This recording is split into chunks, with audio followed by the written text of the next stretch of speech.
Hello everybody, I am Sanjay Kadam and welcome to Scholars Point। आज हम immunity system के types के बारे में स्टडी करेंगे। तो चलते हैं। यहाँ हमने इम्यूनिटी सिस्टम के दो टाइप्स हाईलाइट किए हैं। Here there are two types. First type is innate or non-specific immunity and second type is acquired or adaptive or specific immunity. Okay? तो हम पहले innate या non-specific immunity के बारे में स्टडी करेंगे। तो हम पहले ये समझ लेंगे कि innate का मतलब क्या। innate का मतलब इनबॉर्न, जन्म से।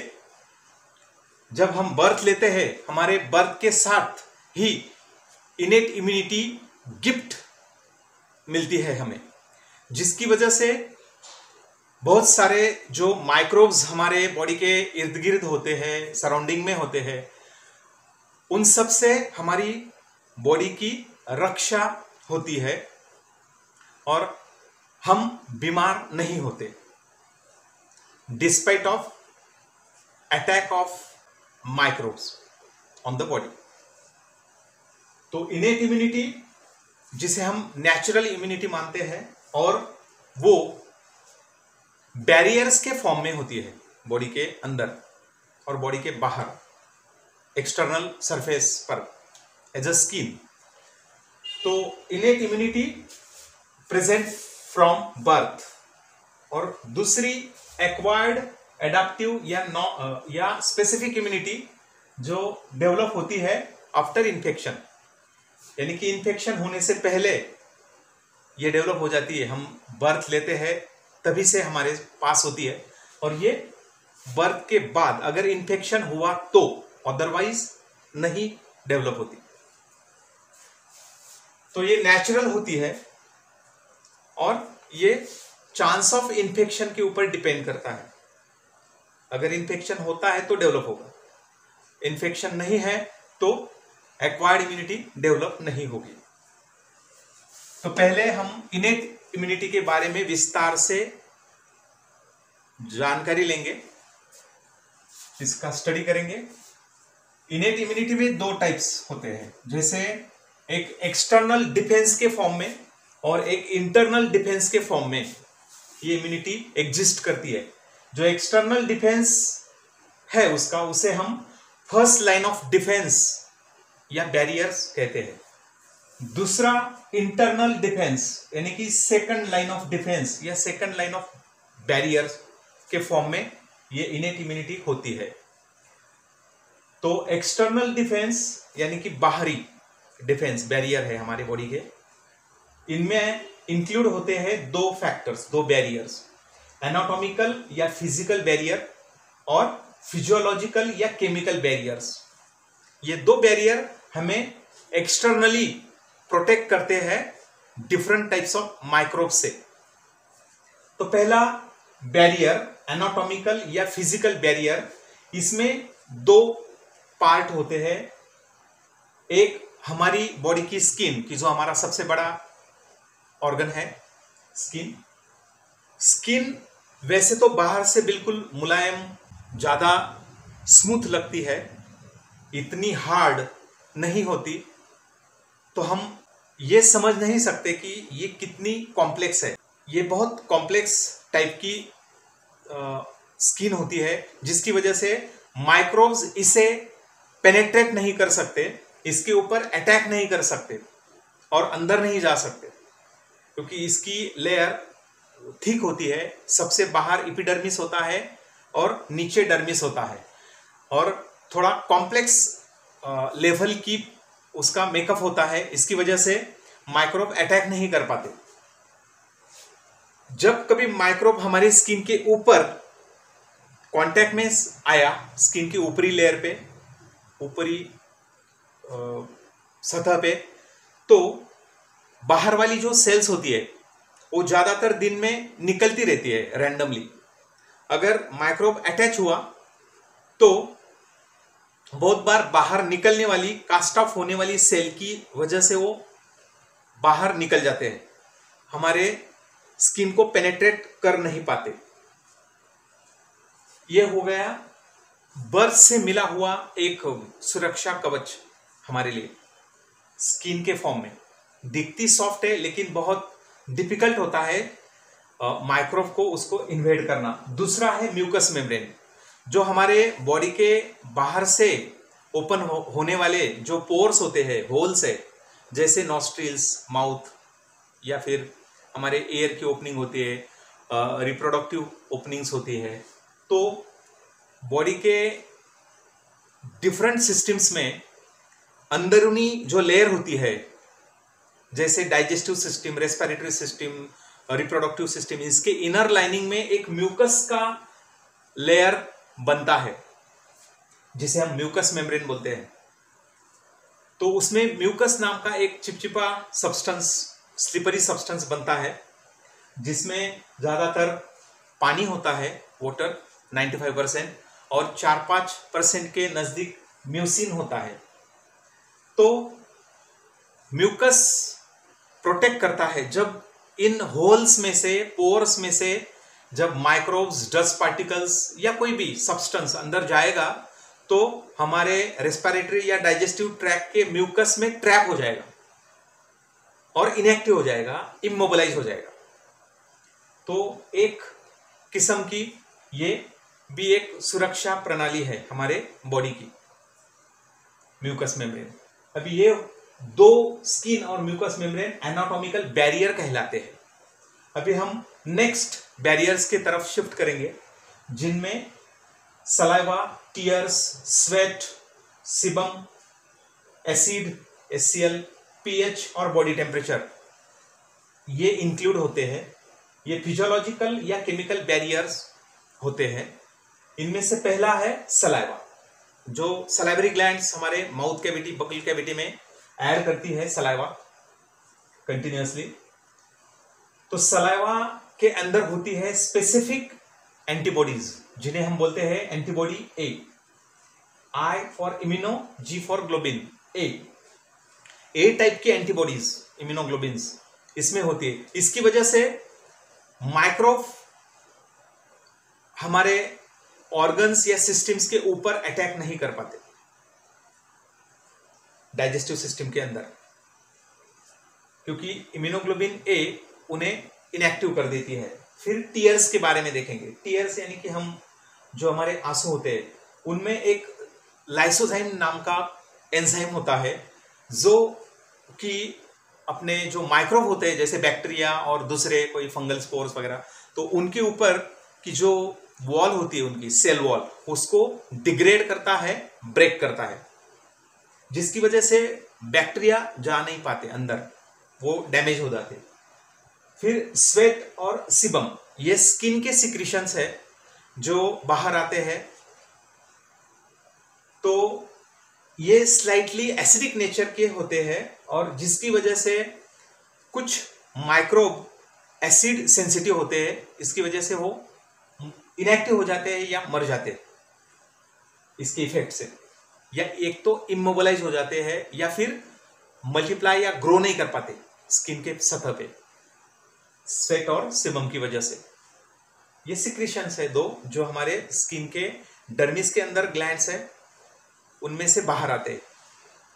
फिर एसिड, जब हम अपने स्टमक की बात करेंगे तो स्टमक के अंदर कंटिन्यूअसली एसिड फॉर्म होता है, जब तक हमारे स्टमक में फूड होता है तब। तो एसिड HCl बहुत स्ट्रांग होता है, उसका pH बहुत कम होता है। तो स्ट्रांग एसिडिक नेचर की वजह से, हाइड्रोक्लोरिक एसिड की वजह से, अगर फूड या पानी में से कोई माइक्रोब अंदर जाता है तो एसिडिक मीडियम की वजह से वो आइदर डिग्रेड होते हैं, किल होते हैं, या फिर इनएक्टिव हो जाते हैं। उसके बाद pH, हमारे बॉडी में जो सब्सटेंस होते हैं उनके pH 3 टाइप के होते हैं, कुछ एसिडिक होते हैं, कुछ न्यूट्रल होते हैं, या फिर कुछ अल्कलाइन होते हैं। तो कभी कभी माइक्रोब्स के लिए एसिडिक pH, लो एसिडिक या फिर स्ट्रॉन्ग एसिड होता है, वो pH हार्मफुल होता है। वैसे ही कुछ बैक्टीरिया के लिए alkaline pH, basic pH harmful होता है, जिसकी वजह से वो अपने बॉडी के अंदर ज़्यादा मल्टीप्लाई नहीं हो सकते, या फिर ये तो डिग्रेड हो जाते, किल हो जाते, इनएक्टिव हो जाते। उसके बाद बॉडी टेम्परेचर, हमारे बॉडी का एक स्पेसिफिक टेम्परेचर है, जैसे 36.5 से लेके 37 डिग्री तक, डिग्री सेंटीग्रेड तक हमारा टेम्परेचर होता है बॉडी का, जिसकी वजह से कुछ डिफिकल्टी होती है माइक्रोब्स को अपने बॉडी के अंदर ग्रो करने के लिए। और जब फीवर आता है तब तो और ज़्यादा डिफिकल्टी हो जाती है, क्योंकि तब बॉडी का टेम्परेचर 37 से आगे बढ़ता है, और हाई टेम्परेचर को टॉलरेट करना माइक्रोब के लिए इतना आसान नहीं होता, और जिसकी वजह से वो इनएक्टिव हो जाते या फिर किल हो जाते या डिग्रेड हो जाते। ये हमने अभी जो मालूमात की वो थे फिजिकल या केमिकल, फिजियोलॉजिकल या केमिकल बैरियर्स के बारे में। अभी हम इंटरनल डिफेंस की तरफ, यानी कि सेकंड लाइन ऑफ डिफेंस की तरफ शिफ्ट कर रहे हैं। इसमें पहला पॉइंट है फैगोसाइटिक बैरियर। इनके अंदर न्यूट्रोफिल्स, मोनोसाइट्स ये ब्लड सेल्स होती है, मैक्रोफेजेस ये हिस्टोसाइट्स होते हैं, यानी कि हमारे टिश्यू में मिलते हैं और ये ब्लड के अंदर मिलते हैं। ये कुफर सेल्स अपने लिवर के अंदर होती है, और ये सब फैगोसाइटिक बैरियर्स है। जो फैगोसाइटिक का मतलब क्या होता है, हमारे बॉडी के अंदर की ये जो स्पेसिफिक सेल्स होती है, तो ये सेल्स अगर उसके पास कोई माइक्रोब नजदीक में कांटेक्ट में आता है, उसके नजदीक आता है, तो ये सेल उन्हें एंगल्फ करती है, स्वेलो करती है। जैसे कि ये अभी अंदर आ गया, सेल ने एंगल्फ किया, तो एंगल्फिंग या उसको स्वेलोइंग प्रोसेस जो है उसे हम फैगोसाइटोसिस कहते हैं, और अंदर जाके सेल उसे डिग्रेड कर देती है, ब्रेक डाउन कर देती है। तो इसकी वजह से माइक्रोब खत्म हो जाते हैं अपने बॉडी में, जो एंटर किया है उन्होंने वो खत्म हो जाएंगे। तो न्यूट्रोफिल्स एक टाइप की डब्ल्यूबीसीज है, मोनोसाइट थोड़ी बड़ी वाली डब्ल्यूबीसीज है, मैक्रोफेजेस उनसे भी बड़ी होती है और वो टिश्यूज में मिलती है, इसलिए उसे हिस्टोसाइट्स बोलते हैं हम। या फिर कुफर सेल्स ये लिवर के अंदर होती है, वो भी यही टाइप का काम करती है। कोई भी माइक्रोब अगर उनके कांटेक्ट में आए तो वो उसे स्वेलो करके उसे डिग्रेड कर देंगे। तो ये भी एक नेचुरल मैकेनिज्म हुआ कि जिसकी वजह से हम माइक्रोब्स को एनकाउंटर करते हैं। अब लास्ट वाला दूसरी लाइन बैरियर की जो होती है फैगोसाइटिक बैरियर के बाद, वो होता है इन्फ्लेमेटरी। तो इन्फ्लेमेटरी बैरियर्स कुछ केमिकल्स की वजह से क्रिएट होता है।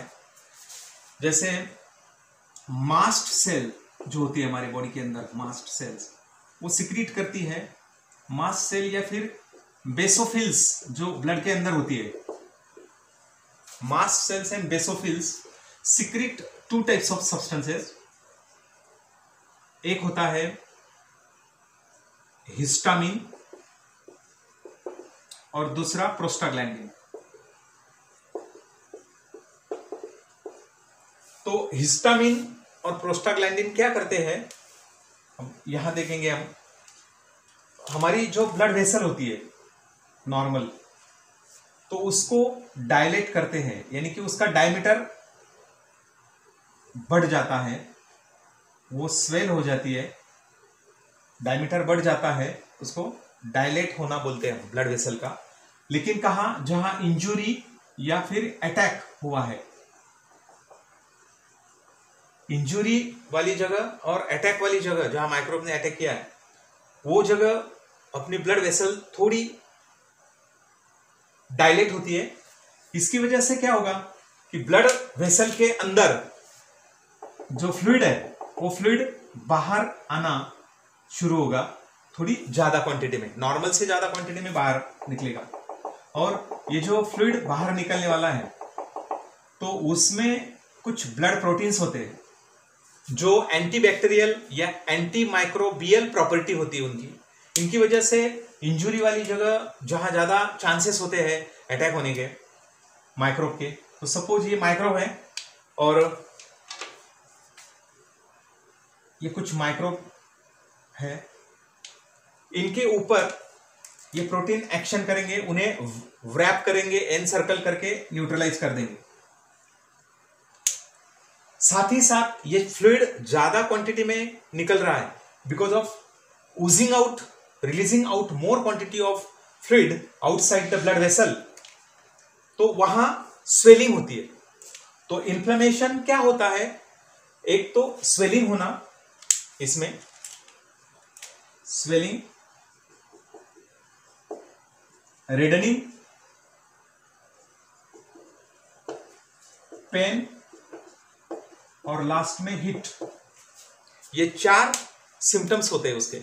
इन्फ्लेमेशन में जहां इंजुरी अटैक होता है वहां स्वेलिंग होती है, रेडनिंग होती है, पेन होता है, और फिर वो जगह नॉर्मल बॉडी की जगह से ज्यादा गर्म महसूस होती है या ज्यादा हीट हम वहां फील करते हैं। तो ये किस लिए होता है, माइक्रोब्स को एनकाउंटर करने के लिए, उनको कंट्रोल में लाने के लिए ये जरूरी होता है। तो ये हो गया इन्फ्लेमेटरी बैरियर जो हमारे बॉडी के अंदर बर्थ से हमारे साथ है, हमारे जन्म के साथ ही हमारे साथ ये आ रहा है, ये सेल्स हमें बचाती है। तो हिस्टामिन और प्रोस्टाग्लैंडिन्स की वजह से इन्फ्लेमेशन होगा, और इन्फ्लेमेशन भी एक इनेट इम्यूनिटी का पार्ट है, लेकिन वो सेकंड लाइन ऑफ डिफेंस के अंदर आता है। ओके, तो दोस्तों हमने ये फर्स्ट लाइन ऑफ डिफेंस और second line of defence study की है। इसके 2 एनाटॉमिकल फिजियोलॉजिकल, और इसमें भी 2 फैगोसाइटिक और इन्फ्लेमेटरी बैरियर्स के बारे में हमने स्टडी किया है। अब हम शिफ्ट करेंगे सेकंड टाइप के ऊपर। तो हम देखते हैं एक्वायर्ड, एडाप्टिव या फिर स्पेसिफिक इम्यूनिटी के डिटेल्स के बारे में। जैसे हमने पहले स्टडी किया, ये हमारे बर्थ के साथ प्रेजेंट होती है, लेकिन ये डेवलप होती है आफ्टर इन्फेक्शन। जब कोई इन्फेक्शन हुआ उसके बाद ये डेवलप होने वाली है, तो इसे हम थर्ड लाइन ऑफ डिफेंस मानते हैं।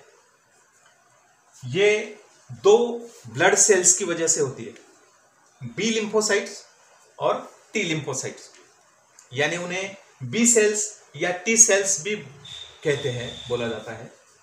तो बी लिम्फोसाइट्स उसके स्पेसिफिक फंक्शन है और टी लिम्फोसाइट्स के भी स्पेसिफिक फंक्शन है। तो पहले हम बी लिम्फोसाइट्स के बारे में देखेंगे।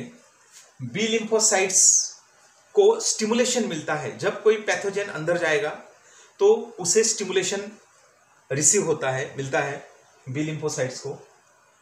और बी लिम्फोसाइट्स तुरंत डिफरेंशिएट होती है 2 सेल्स में, एक तो प्लाज्मा सेल्स के फॉर्म में वो मल्टीप्लाई करेंगी, और फिर memory cells, memory B cells बोलेंगे हम, तो ये मेमोरी बी सेल्स बनेंगी।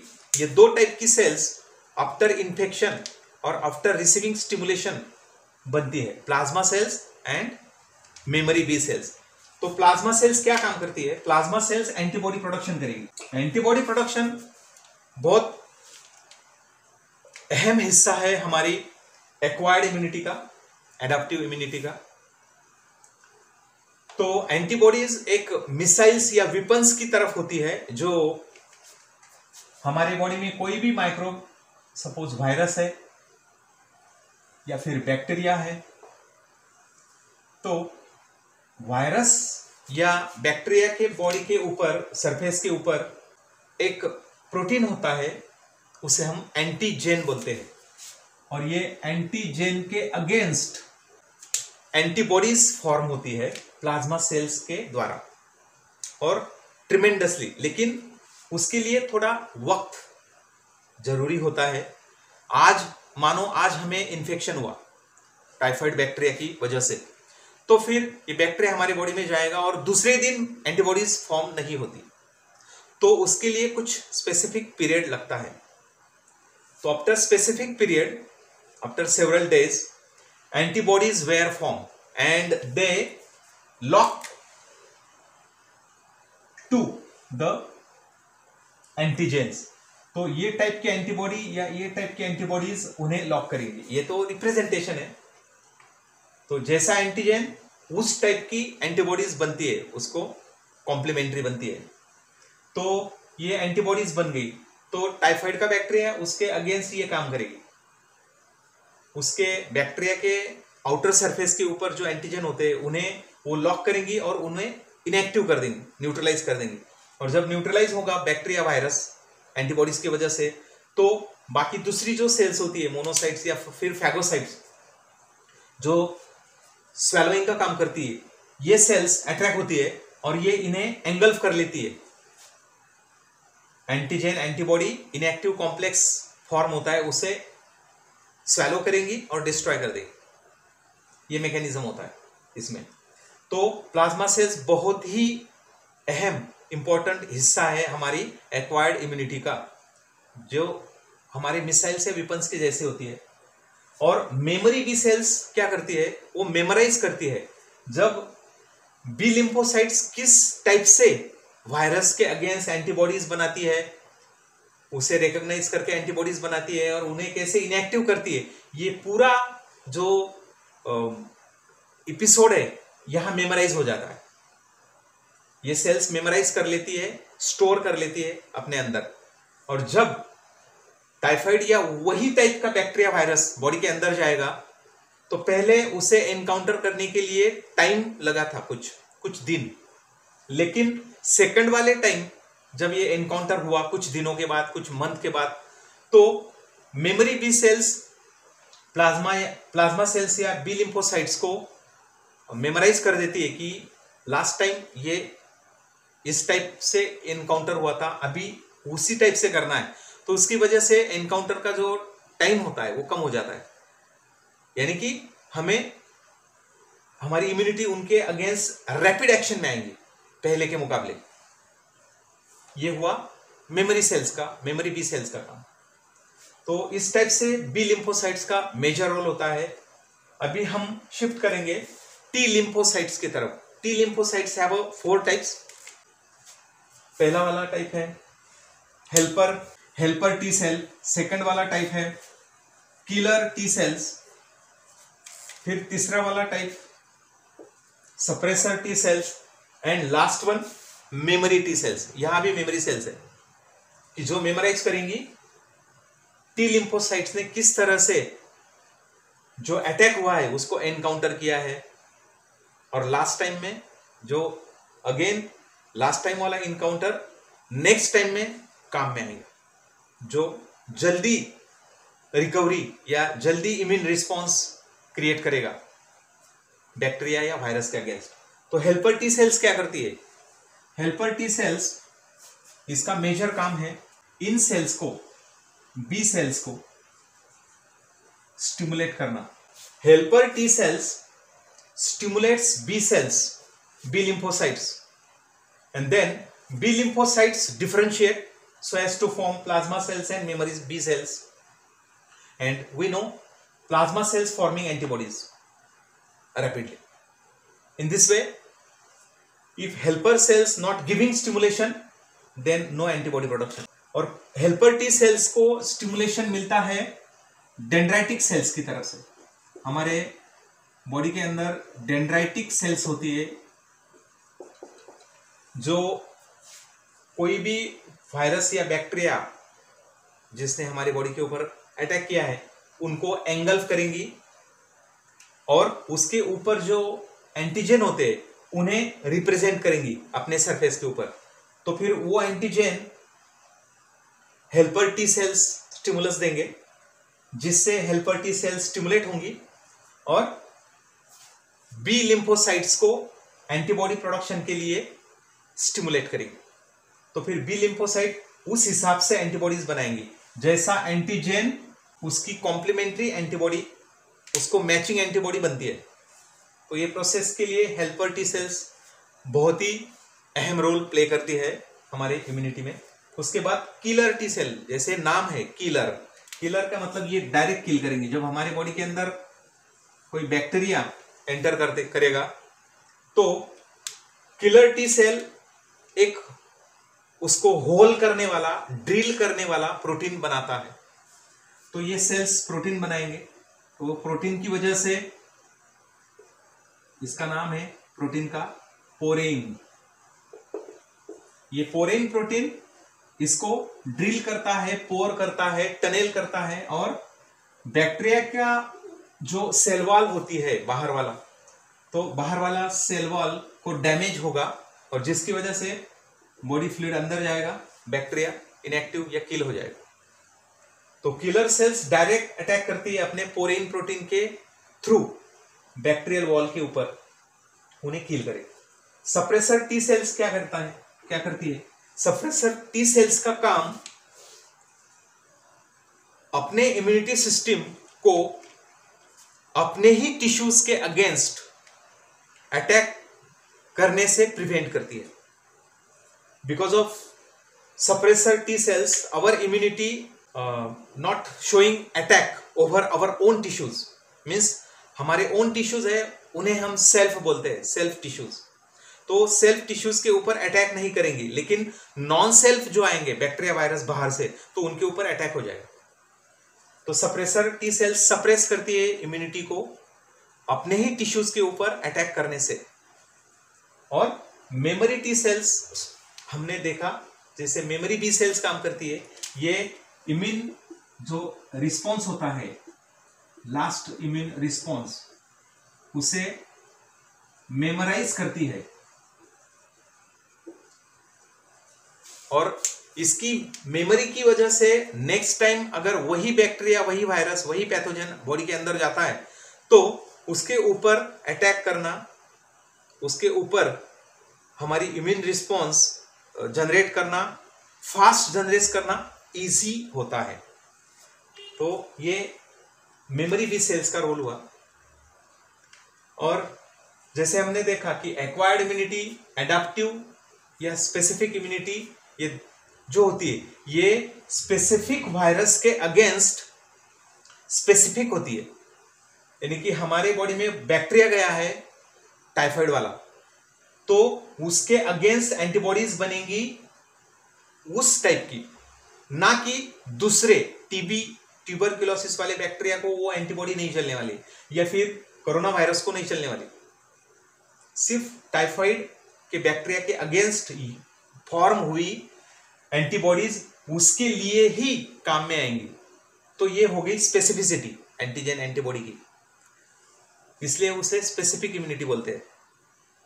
ये नॉन स्पेसिफिक है, ये हर एक पैथोजन जो हमारी बॉडी के ऊपर अटैक करना चाहता है, इन्वेजन करना चाहता है, उसके अगेंस्ट काम करती है, इसलिए वो स्पेसिफिक नहीं, नॉन स्पेसिफिक होती है। ये मेजर डिफरेंस है। और acquired immunity is a characteristic feature of vertebrates only.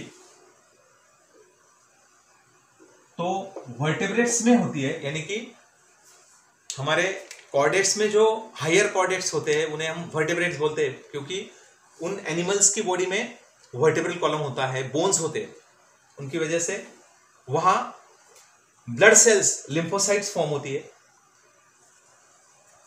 Non specific या इनेट इम्यूनिटी दोनों में होती है, invertebrates as well as vertebrates, लेकिन ये सिर्फ वर्टेब्रेट्स में होती है।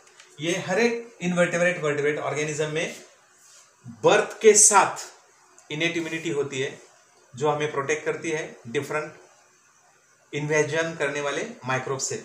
लेकिन ये जो अंदर गया उसी माइक्रोब के अगेंस्ट इम्यूनिटी डेवलप होगी, इसलिए उसे हम स्पेसिफिक इम्यूनिटी कहते हैं।